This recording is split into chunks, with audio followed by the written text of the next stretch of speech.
100%. Sir, ದಿನದ 24 ಗಂಟೆಯಲ್ಲಿ being A state BJP chief of Tamil Nadu ಎಷ್ಟು ಅವ್ರ ರಾಜಕಾರಣ ಸರ್ ನಿಮ್ದು? 24 ಗಂಟೆ ರಾಜಕಾರಣ. ಅದು ಅನ್ಫಾರ್ಚುನೇಟ್, ತಪ್ಪದು, ಬೇರೆ ಆಪ್ಷನ್ ಇಲ್ಲ. ಕಾರ್ಯಕರ್ತರು ನೈಟ್ 2 ಗಂಟೆಗೆ ಅರೆಸ್ಟ್ ಮಾಡ್ತಾರೆ. ಯಾಕೆ ಅರೆಸ್ಟ್ ಮಾಡ್ತಾರೆ? ಸ್ಟಾಲಿನ್ ವಿರೋಧವಾಗಿ ಒಂದು ಫೇಸ್ಬುಕ್ ಪೋಸ್ಟ್ ಹಾಕಿರ್ತಾರೆ.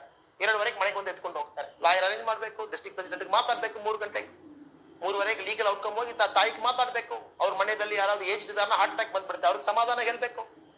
ಸೊ ರಾಜಕಾರಣದಲ್ಲಿ ಎಲ್ಲಿ ನಮ್ಗೆ ಟೈಮ್ ಇದೆ? Defamation case, suit, police case, action 24 hours.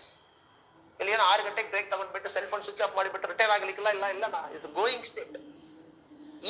ಇಂಚಾಗಿ grow ಮಾಡ್ತಾ ಇದೀವಿ, ಇಂಚಾಗಿ ಗ್ರೋ ಮಾಡ್ತಾ ಇದೀವಿ, ಒಂದೊಂದು ಓಟಾಗಿ ಸೇರಿಸ್ತಾ ಇದೀವಿ. ಇವತ್ತು ಪೀಪಲ್ ಗೊತ್ತಾಗಲ್ಲ, 10 ವರ್ಷ ಆದ್ಮೇಲೆ ಗೊತ್ತಾಗ್ತದೆ. ಅವತ್ತು ಯಾರಿಗೂ ನನ್ನ ಹೆಸರು ಕೂಡ ಗೊತ್ತಾಗ್ಲಿಕ್ಕಿಲ್ಲ. ಅವತ್ತು ಪಾರ್ಟಿ ದೊಡ್ಡದಾಗಿರ್ತದೆ, 1000 ಕಾರ್ಯಕರ್ತ ಬಂದಿರ್ತಾರೆ. ಅದಕ್ಕೋಸ್ಕರ ಮಾಡ್ತಾ ಇದ್ದೆ. ನನಗೋಸ್ಕರ ನನ್ನ ತೋಟದಲ್ಲಿ ನಾನು ರೆಸಿಗ್ನೇಷನ್ ಲೆಟರ್ ನಲ್ಲಿ ಬರೆದಿದ್ದೇನೆ.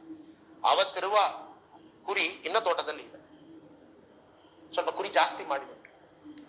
ಅವತ್ತು ನನ್ನ ತೋಟದಲ್ಲಿ ಏನ್ ದನ ಇತ್ತು ಅದೇ ದನ ಇವತ್ತಿದೆ, ಬಟ್ ಅದ್ರ ಜೊತೆಗೆ ಟೈಮ್ ಸ್ಪೆಂಡ್ ಮಾಡಿ ನನಗೆ ಆಗ್ತಾ ಇದೆ. ಬಹಳಷ್ಟು ಖುಷಿ ನನ್ನ ತೋಟದಲ್ಲಿ ಹೋಗಿ ಮಣ್ಣು ಕೈನಲ್ಲಿ